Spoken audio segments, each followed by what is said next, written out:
Hello, hello, hello, good evening and welcome. Well, here we are back at the Four Seasons, at long last, 4 years of being nomadic.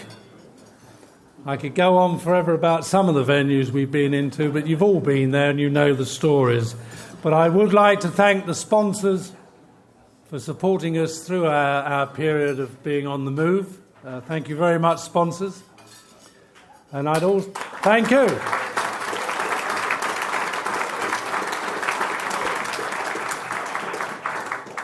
I'd also like to thank this year's judges who informed me at great length that it was so difficult to choose the nominations this evening because the quality in all the entries, both the long list and the short list, was outstanding. So a big round of applause for them.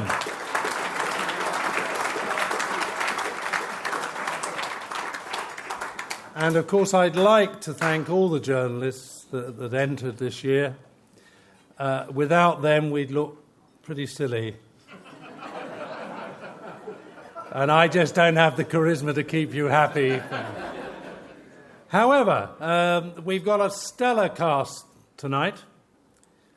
And to kick us off with a very special award, I'd like to invite an architectural editor and journalist and vice president of IBP to tell us all about it. Please welcome Ruth Slavid.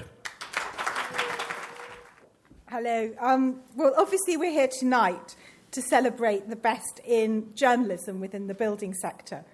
But before those awards are handed out, I want to invite you to join me in celebrating the work of somebody who is not a journalist, but who has done an enormous amount to make many journalists' jobs easier and better. I obviously have come here to talk to you about that special person, but I need you to cast your minds back. And in order to do that, I'm afraid I'm going to have to talk about myself for a moment. I've been freelancing for 4 years. Before that, I spent 15 years with the Architects' Journal. Before that, 4 years with a publication called Construction Weekly.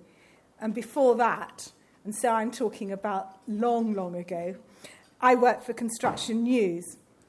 And when I was quite new at Construction News, and I knew nothing about architecture and, frankly, very little about construction, I was invited out to lunch by a very friendly and competent PR.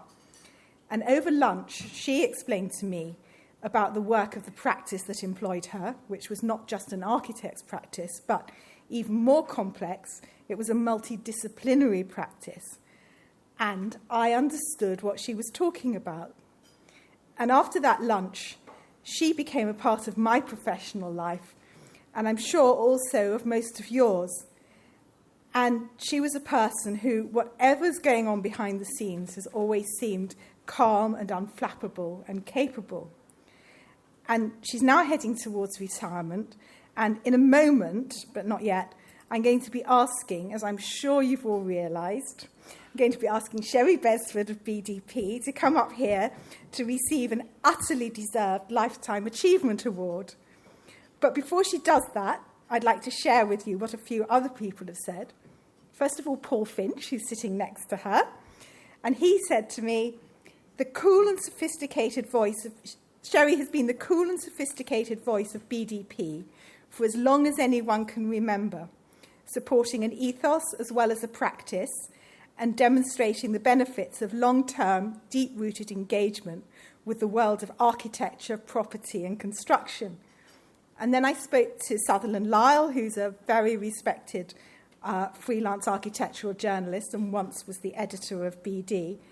And he said, the special thing about Sherry is that, apart from being a terrific person, she knows instinctively what hacks want and, just as importantly, don't want to know.